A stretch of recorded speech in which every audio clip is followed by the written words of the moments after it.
Hinako is a student at Shiiori High School who lost her parents and brother in an accident. She wishes to die and reunite with them, but cannot commit suicide.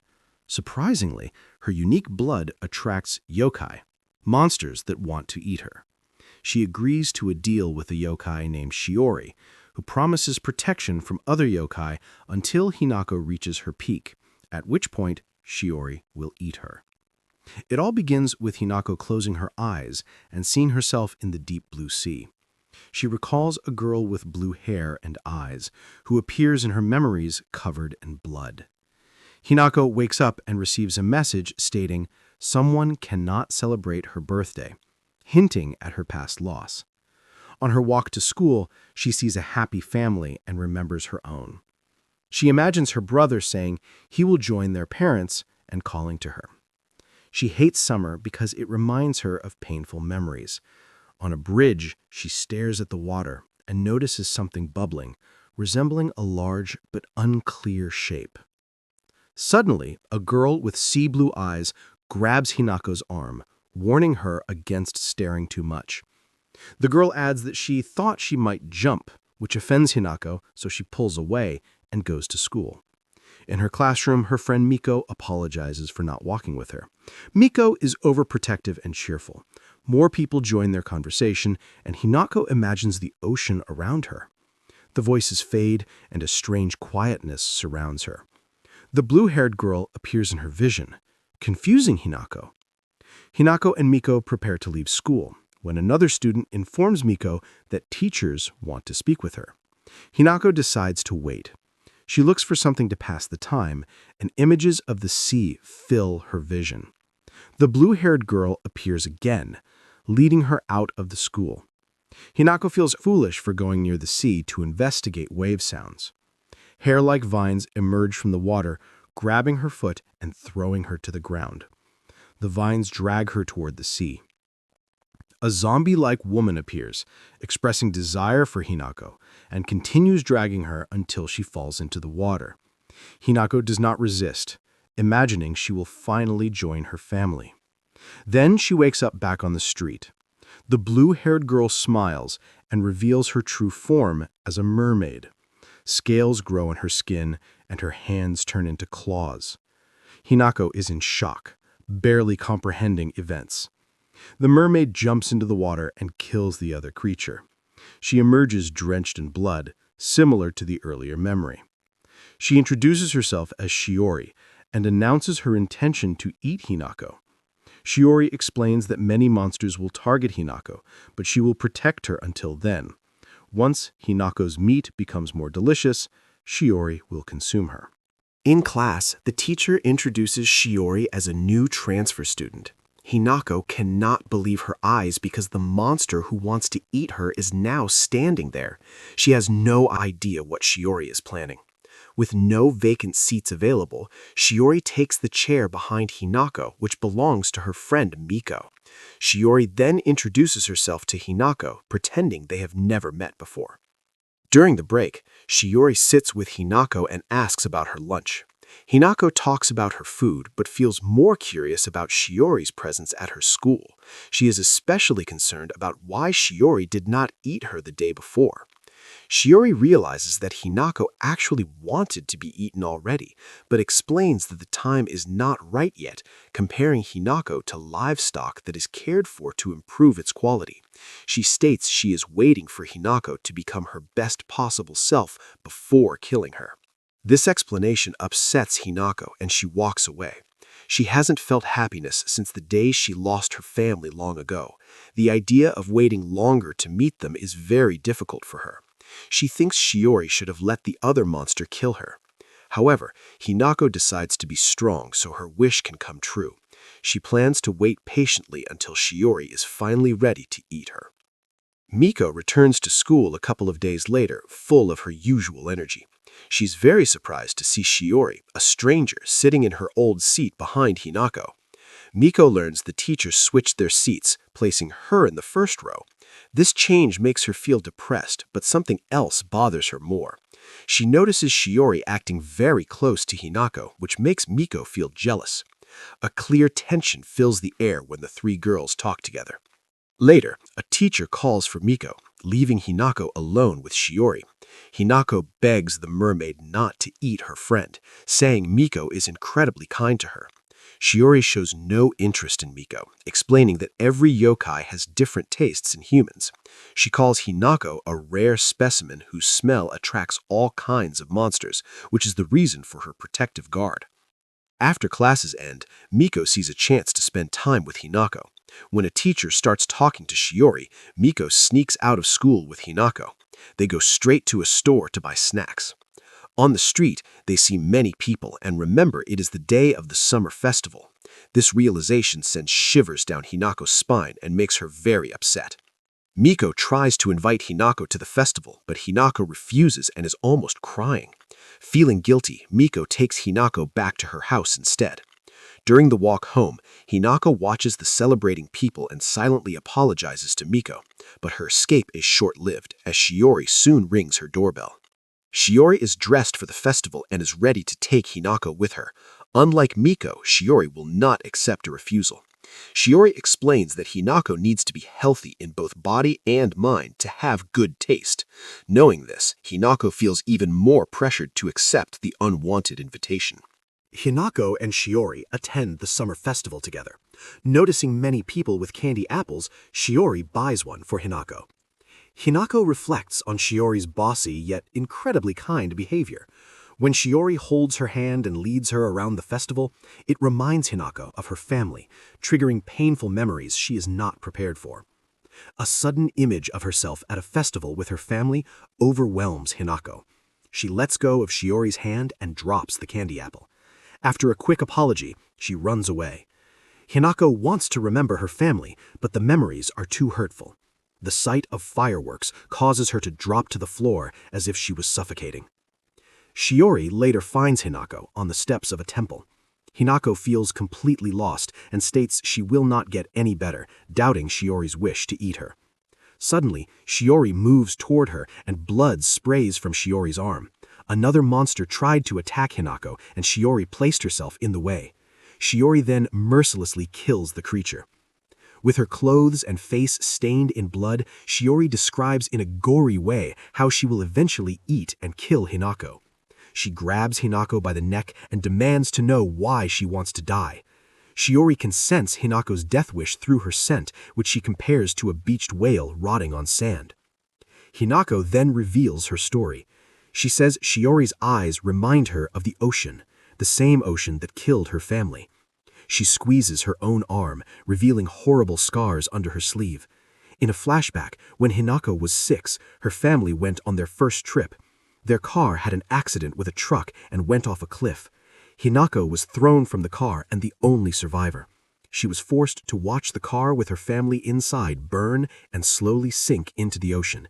She believes she heard someone tell her to survive, an illusion that has since prevented her from ending her own life to honor that wish.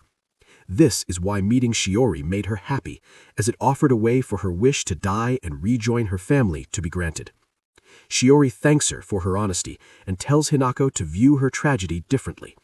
She instructs Hinako to enjoy life fully for her family's sake, promising to eat her only when she is the happiest she has ever been. Hinako laughs at the absurdity of needing to overcome her death wish in order to finally die, but she agrees to try her best. The two return to the festival so Shiiori can find a still open stall. They do not notice Miko, who sees them together there. The next day, Hinako notices a change in herself because of Shiori's words. The sound of waves and the summer sun are not as painful anymore. On the way to school, she meets Miko, who acts normally but suddenly asks about the fireworks with a blank look. Hinako panics, thinking Miko saw her at the festival. Miko hides this fact, saying Hinako must have seen the fireworks from her house. Hinako calms down, believing Miko saw nothing, unaware that Miko is hiding the truth. At school, Hinako asks Shiiori to hide from Miko that they went to the festival together. After her accident, everyone treated her with extreme care, but Miko never changed. Hinako doesn't want to hurt Miko. Shiiori agrees. In the blink of an eye, Shiiori kills another creature that was approaching Hinako. Then Shiiori begins to reflect on how Hinako managed to survive alone so long. At that moment, Miko appears, completely shocked by the violent scene. Miko sees Shiiori kill that monster. She exclaims in a deep, angry voice that Shiiori is making the place filthier on their cleaning day. Miko is not behaving like her usual self. Shiiori remembers that only other yokai can see yokai blood, so she understands Miko is also a monster. This surprises Shiiori because Miko only smelled like a normal human to her. Miko states she is there to stop any creature that thinks about eating Hinako. Both of them prepare to fight, but Hinako appears and interrupts them. Miko immediately puts on her usual friendly facade. She tells Hinako she is just there to hang out, so the two girls go to a cafe together while Shiiori finishes cleaning duty. At the coffee store, Miko and Hinako talk as usual. Miko does not explain her earlier discussion with Shiiori, and Hinako does not realize they were about to fight. Meanwhile, Shiiori sneaks into the teacher's office and steals the class register. Reading it, she makes a huge discovery about Miko. Later, Miko and Hinako are at the pier.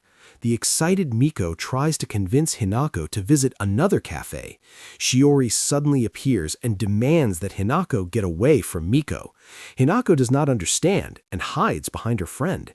Shiiori mentions the student register, which shakes Miko, and she lets go of Hinako's hand. A flashback shows Hinako as a child crying over her parents' death. No matter how much she tries to reach their image, she never gets closer. Miko appears there to comfort her. Miko has been Hinako's friend since forever and has always had her back, or so Hinako believes. Shiiori explains to Hinako how yokai join human society. This was easier in the past, but now they need many documents, making it hard. They lie and create fake memories. Shiiori asks Hinako if she has ever been to Miko's house, which confuses Hinako. Shiiori fires more questions about Miko's parents or home phone number. Hinako knows none of the answers, and her image of Miko begins to crack. Hinako can only hear Miko's angry voice complaining about Shiiori before something explodes. A giant smokescreen covers the area, blinding Hinako. Shiiori appears in front of her and tells her to stay away for safety. Hinako keeps asking about Miko until she sees a strange shape in the fog.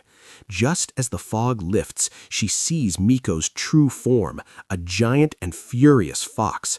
The beast screams at Shiiori, declaring it will never forgive the mermaid for what she has done. A flashback shows Miko as a child going to Hinako's house before school right after her parents died. Hinako has always considered her as her precious friend, but now she cannot even believe her eyes as she witnesses Miko in her real form, an enormous fox, battling Shiiori. She is fighting smartly and is blocking the mermaid's path to the ocean. It turns out Miko still cares greatly for Hinako, and just when Hinako tries to get near them, Miko stops fighting and tells her to stay safe and away. Shiiori says Miko smells like a human, getting the idea that Miko might have once been a local deity. But this comment only makes Miko angrier, and she jumps towards Shiiori to kill her. But before that, Hinako finally gets closer and interrupts their fight. Shiiori moves to send her away again, but finds a small bruise on Hinako's hand. Miko sees the bruise and her vision goes crazy, so she forces herself to return to her human form immediately. Shiiori then understands that although Miko wants to protect Hinako, she still feels a hunger for blood and had to change forms to control her senses. Hinako also remembers all the times Miko said she felt sick and did not go to school for days, and during all those times, Miko was actually resting and trying to control her hunger. Hinako realizes she herself was causing this problem for her friend, who refused to eat humans. Shiiori prepares to end Miko's life right there, but the fox says she has to protect Hinako for Daichi, Yori, and Mutsuki to honor their last wish. Hinako gets shocked to hear the names of her family members who died in the accident. It turns out Miko really is a local deity. Hinako's family lived close to her shrine and always went there to make wishes, and their last wish was for a safe trip, a wish Miko did not fulfill. Shiiori takes the opportunity to batter Miko, stating she failed Hinako's family. This bothers even Hinako. Miko says she knows and regrets that she did not protect them, but she explains she is not a god. Miko then reveals her past to them. She says she once was a man-eating monster, but a monk caught her and forced her to help humans. Over time, she began to enjoy human company and helping them, which led her to becoming a local deity. She had known Hinako since birth and was always looking out for her family, and when Hinako was the only one to return from the trip, it destroyed Miko, so she vowed to at least protect the survivor. Shiiori does not care about this story, so she grabs Miko by the throat and reveals her claws, but Hinako holds her arm right before she could do anything. Hinako then comes face to face with Miko and apologizes for always making her feel sick. She adds Miko is a great friend whether she is human or not. Miko gets teary-eyed listening to this and says that is the reason so many bad yokai come near Hinako. Then suddenly she turns to the fox again and opens her mouth wide, ready to swallow Hinako whole.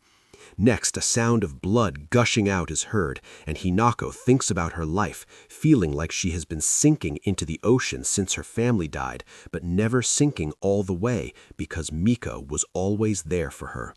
She also thinks about one mysterious thing she always regrets. But then Miko bites off her own tail, which she uses to store power. This drastic action to calm her hunger even impresses Shiiori, who did not expect such lengths. Miko turns back to her human form and expresses that her real desire is to be Hinako's friend. And Hinako also wants to be true friends with her, even though their past had some deception. Shiiori now comes as part of the package from Miko, and one good thing is that now that she has less power, the mermaid can help her protect Hinako. But Miko firmly states that the day Shiori's fangs turn toward their friend, she will destroy the mermaid without hesitation. After dropping Hinako off at her house, Shiiori talks about the car accident. She suggests they were lucky a yokai did not attack them then, or maybe no one would have survived. Miko surprisingly says that would not have happened, and explains that Hinako did not attract monsters when she was younger, but for some unknown reason, Hinako's smell changed soon after the accident and yokai began hunting her. The next day, Miko buys all of Hinako's favorite junk food and holds a celebration. However, Shiiori is also present, and her presence ruins the cheerful mood Miko hoped for. On top of that, Miko is suddenly called to the library. Because Miko often helps many teachers and student groups around the school, she is constantly busy and rarely has free time. Alone with Shiiori, Hinako explains that she is actually relieved to know that Miko is a yokai. And because a fox spirit has a very long life, the time they spend with humans is only a small part of their lives. This means Miko will not suffer too much sadness when she dies. Shiiori does not agree with this way of thinking, but Hinako calmly adds that she will still have Miko by her side when that time comes. Hinako then expresses her hope that Shiiori and Miko can grow closer and truly become friends. After everything they've been through, Shiiori feels that both of them need a break. She suggests spending a day out together and invites Hinako to go to the beach. Hinako immediately dislikes the idea because she is self-conscious about the scars on her body. But despite her hesitation, Shiiori refuses to back down, and even Miko supports the plan. Miko believes Hinako needs a change of scenery and reassures her that she can enjoy the shops and snacks without ever going near the water. But although Miko encourages them, she admits that she cannot come along. She does not explain her reason, but Shiiori already understands that the fox spirit is too weak to leave her territory at the moment. On the day of the trip, Shiiori goes to pick Hinako up and brings her to the beach. But when they arrive, Hinako is overwhelmed by discomfort and freezes in place, unable to move forward.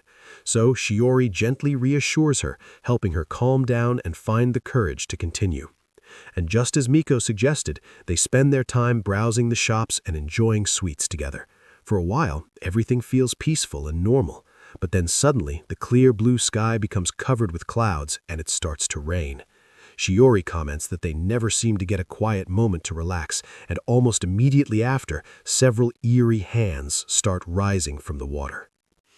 Shiiori quickly pulls Hinako away from the beach. Hinako glances back at the water, but she soon understands that it is not a yokai.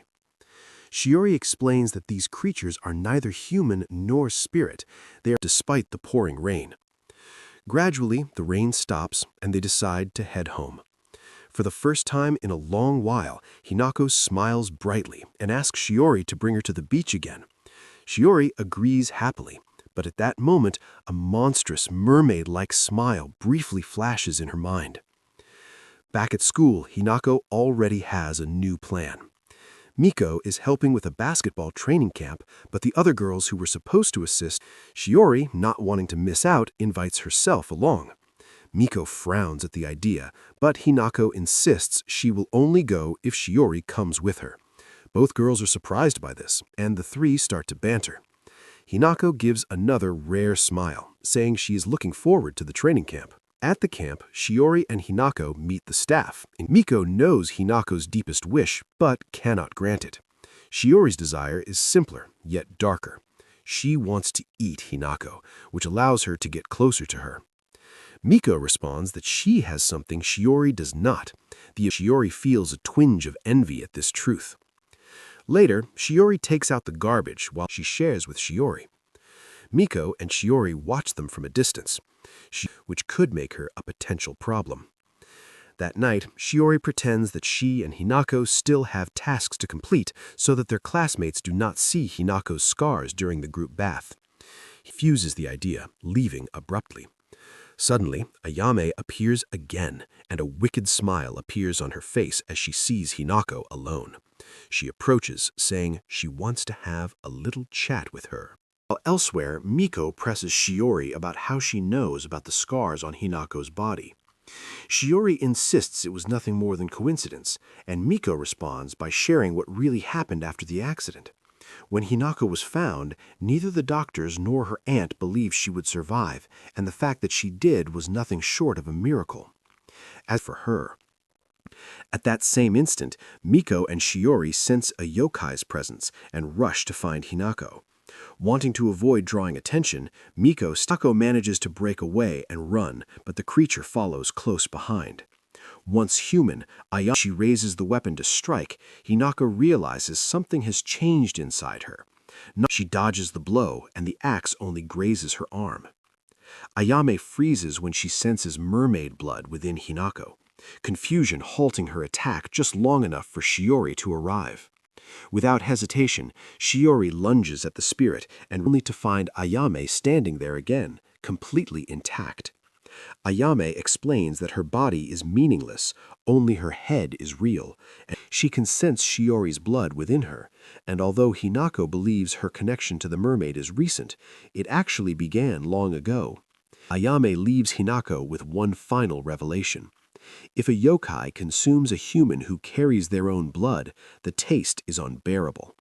And with that truth, Hinako is left wondering if Shiiori is really going to eat her.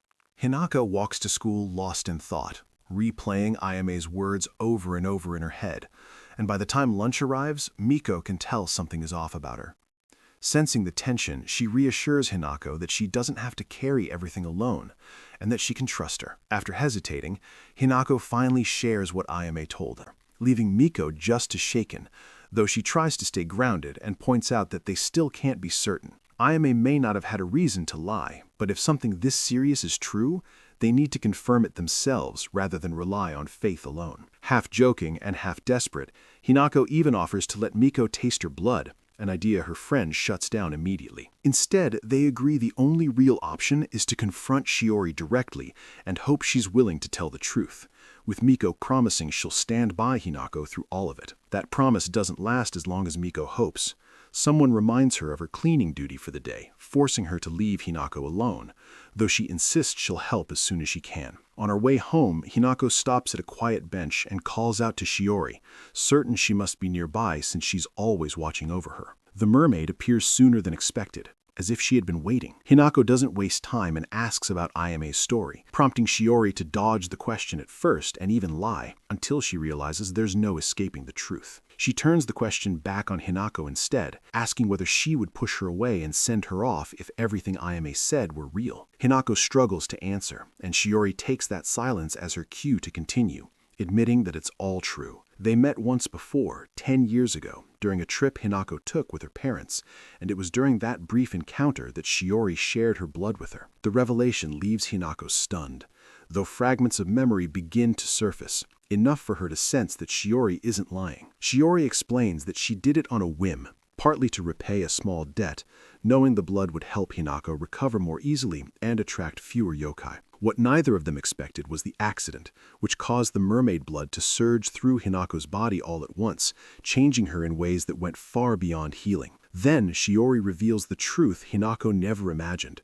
The voice urging her to survive all this time had belonged to Shiiori. The strength Hinako clung to wasn't something she inherited from her family as she had believed, but something she held on to because she thought it represented their final wish. Unable to listen any longer, Hinako stands up, tears spilling as she accuses Shiiori of betraying her trust and calls her a monster. Miko happens to witness the scene as she passes by and immediately transforms into her fox form, baring her teeth and threatening Shiiori, only for the mermaid to react with amusement rather than fear, and casually invite Miko out on a date instead. The following day, they spend the afternoon wandering through the zoo, and Miko can't understand the point of it all until they stop to watch the penguin show. She sees cute animals and smiling faces, people enjoying themselves without a care in the world, while Shiiori looks at the same crowd and sees nothing but flesh and instinct, a reminder that she can't simply change what she is. When Shiiori jokes that the two of them could wipe out all life in the place within days,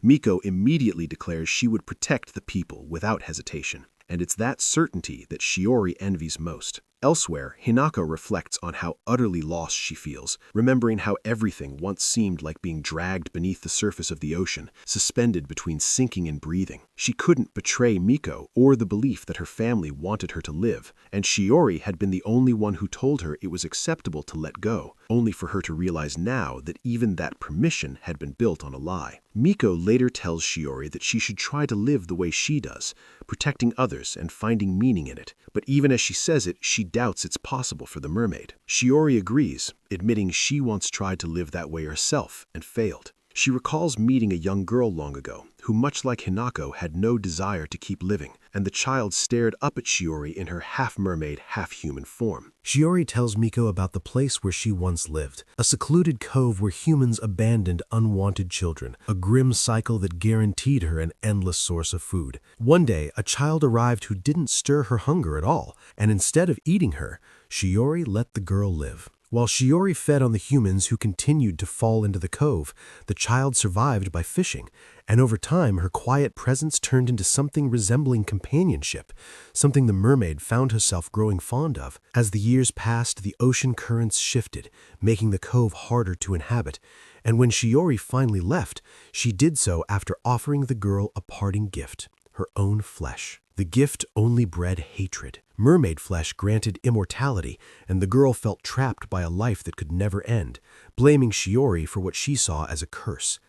That resentment festered until it became a vow of revenge, and one day she carried it out by detonating bombs that tore through both of them. Shiiori survived, but half her body was destroyed, leaving her unable to move as the sea claimed her once again. The waves carried her across distant waters, and she lived by swallowing whatever fish drifted too close, drifting for so long that the endless motion forced her to reflect on her existence and accept that she had never truly belonged to anyone, nor expected anyone to understand her. Eventually, the currents pushed her onto a shore where she encountered Hinako. Despite Shiori's monstrous appearance, the girl showed no fear and returned every day with food, treating her with a gentleness Shiiori had never known. When she finally recovered enough strength to speak, Shiiori asked why she wasn't afraid, and Hinako answered simply that she loved the ocean, and that Shiiori reminded her of it. For the first time in her long life, Shiiori felt a genuine closeness to another being, and though instinct told her to devour the child, she chose a different path and shared her blood instead. Years later, that choice came back to her when she encountered 3 yokai carrying a blood-stained handkerchief, and the scent told her immediately whose blood it was. She forced them to explain, then followed their account until she found Hinako again. The girl she met felt unfamiliar. Her blood carried a different scent, her smile was gone, and she could not understand what had changed. Shiiori chose deception over honesty. She admits to Miko that she still doesn't know how to help Hinako, and even confesses that she envies how easily Miko connects with humans. She then jokes that she could wipe Hinako's memories of the training camp instead. Miko doesn't laugh it off. Instead, she tells her that the only way forward is to speak honestly, to make the effort to understand Hinako, and to explain herself, rather than hiding behind half-truths. Left alone with that advice, Shiiori looks up at the open sky and quietly considers what it would mean to try finally. Kid Hinako is sitting by the shore, carefully sorting seashells and deciding which ones belong to each member of her family before handing one to the mermaid and saying it matches her hair. Shiiori lingers on that memory as she touches the ornament woven into her hair. The following morning, Hinako wakes up but chooses not to go to school, sending Miko a message and pretending she's sick, even though her friend immediately sees through the excuse. Around the same time, Shiiori appears and asks Miko whether they should visit Hinako's house together, only for Miko to insist it would be better if she went alone, prompting Shiiori to grumble about how difficult it is for her to understand humans and make herself understood by them. When Miko arrives at Hinako's house, the doorbell rings unanswered, as Hinako pretends not to hear it, forcing Miko to create a loud scene downstairs by shouting about melting ice cream until Hinako finally opens the door. They start talking casually, easing into familiar rhythms.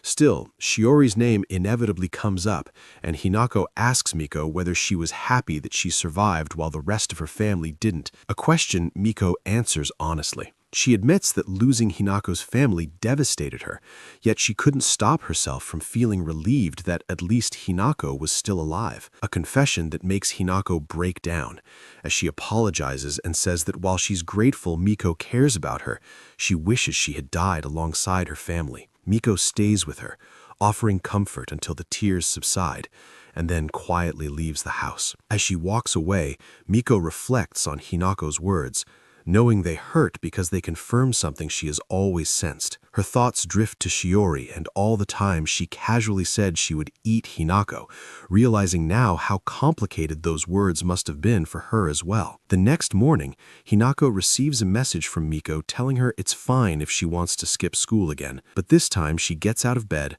prepares her lunch, and changes her clothes, only to stop short of actually heading to class. Instead, she finds herself standing by the sea, staring at the water and thinking about her family. When she sees a hand rising from the waves and beckoning her closer, she convinces herself that she can finally bring her suffering to an end. As she steps toward the water, memories of Shiiori flood her mind, from their first meeting to their most recent encounter, and just as she reaches out for the hand, Shiiori suddenly appears. The mermaid grabs Hinako and drags her back from the water, fury pouring out as she shouts and demands to know what Hinako was thinking, gripping her so tightly that Hinako freezes in fear. Somehow, Shiiori realizes what she's doing and abruptly lets go, turning away and muttering to herself that this isn't how their problems can be solved. But then, suddenly, she steadies herself and faces Hinako again. Shiiori tells Hinako that she wants to talk, gently touching her face as she admits that she never wanted her to remember anything from the past. At her touch, memories from Hinako's childhood surge back all at once. Days by the sea, quiet moments they shared, fragments of a life that feels distant. Yet even as those memories settle, Hinako shakes her head through tears and says she can't return to being that child Shiiori insists is her real self. Overwhelmed, Hinako pushes Shiiori away and accuses her of lying, and the mermaid responds by shoving her to the ground and demanding that she keep living, only for Hinako to whisper that she simply can't. Shiiori turns away, lost in her own thoughts, telling herself that Hinako never listens and will never fulfill her wish, and a darker thought follows, that perhaps the real Hinako died in the accident, and what remains is nothing more than a hollow shell. Then an idea takes shape. Shiiori faces Hinako again and tells them they are renewing their promise, explaining that even though Hinako's blood now tastes vile to her, she will eat her again once she starts to smile. Hinako says she can't trust her, yet there's a strange comfort in the offer, and after a moment of hesitation, she accepts, drinking Shiori's blood once more as if sealing a contract they both understand.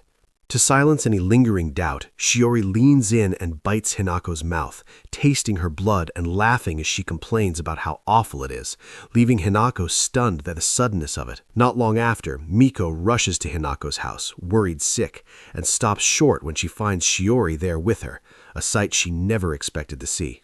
In the kitchen, Miko helps Hinako prepare tea while trying to piece together what happened, and Hinako quietly tells Miko about Shiori's promise before pointing out the bite on her lip. Miko panics, unable to hide her fear, yet finds herself without the words to argue back, and instead suggests stepping out to buy sweets, asking Shiiori to come with her. And as they walk, Miko demands to know how things ended up this way, and Shiiori admits that she never wanted it to happen this way either, but it was the only way she could think of to reach Hinako. Even if the solution is temporary, even if their time together is limited, she wants to stay by Hinako's side for as long as she can. She brushes it off with forced humor, claiming everything is fine and that biting Hinako was just a joke meant to get a laugh. But Miko isn't fooled. She can see the pain behind the act and understands how deeply this hurts Shiiori, yet neither of them knows what else they can do. Shiiori abruptly changes the subject and keeps walking, leaving Miko to quietly turn their conversation over in her mind until a message arrives on her phone that sparks an idea she hadn't considered before. Not long after, the three of them arrive in a small hot spring town, and Miko can barely contain her excitement as she darts around taking photos of old trains and anything else that catches her eye. At the same time, Shiiori deliberately gets in her way to annoy her. Their familiar back and forth draws genuine laughter from Hinako, something that has become rare lately, and when both Shiiori and Miko insist on taking pictures with her, they settle it with a game of rock, paper, scissors. Luck has a sense of humor, and instead of winning Hinako's attention, Shiiori and Miko end up having to take a picture together. The reason for the trip becomes clear through Miko's recollection of the message she received earlier. One of the basketball team managers they filled in for during the training camp sent her a note of thanks, along with an invitation to stay a few days at a family's inn near the town. Before heading there, the group decides to do some shopping. Then an older woman asks Miko for help recording a video on her phone, leaving Hinako and Shiiori alone among the stalls.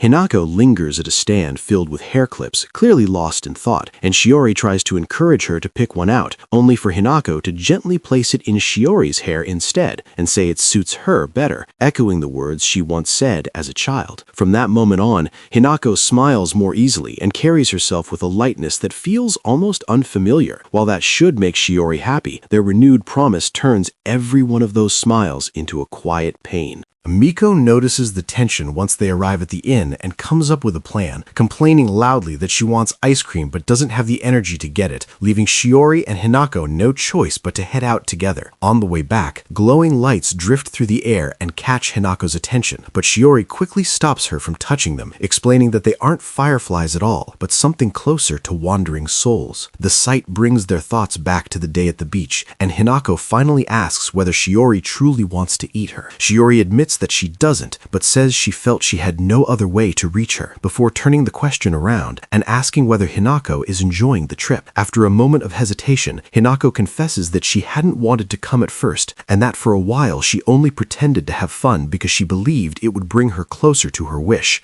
until she realized she was genuinely enjoying herself and laughing without meaning to. Shiiori hands her the hair clip they saw earlier, and as they walk back to the inn, Hinako apologizes for the promise she made, only for Shiiori to respond that she'll never forgive her, her tone sharp but not unkind. The next day, Miko nearly loses her bag of souvenirs before they make it home, and so life, as it always does, returns to its gentle rhythm. They prepare once more for school, and Hinako, before stepping out, fastens the hair clip Shiiori gave her into her hair.